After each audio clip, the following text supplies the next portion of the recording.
Today's topic comes from questions I get from pre-retirees. And pre-retirees are anyone maybe from the ages of 40 to 60 years old.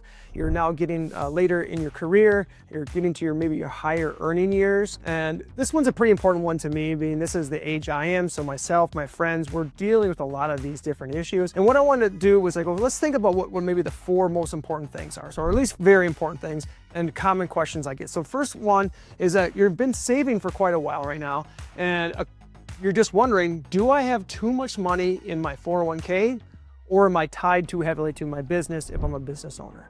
So very common to think about that, because the 401k is the first thing you start and just keep on saving into it.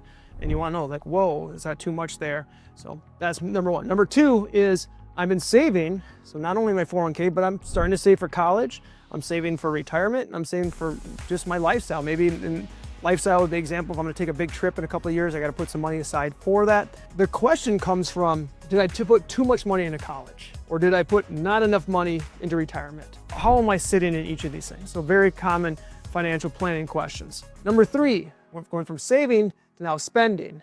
And spending, this is you using your money, doing the things that you want to in life.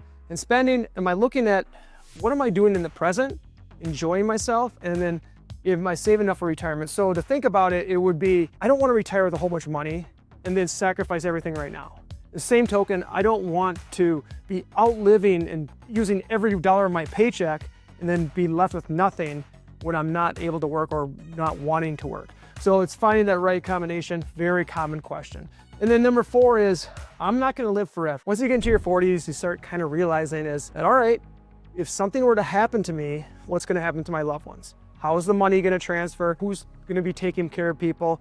It's just that it kind of starts hitting you that time. It's like, I'm not going to live forever. So these are 4 common things. I'm going to break down each of these 4 into much closer detail on common examples and cases that I see, and make it somewhat tactical where these are things that you can do financially that make sense. And then also just think about things on more of a psychological level. What are some emotions that are driving certain factors or different views that you may find that this is really important to me, so I do want to shift money over to these areas. So hopefully this helps out. Like I said, this is something that I'm living right now. Kind of easy for me to talk about, and hope it helps out.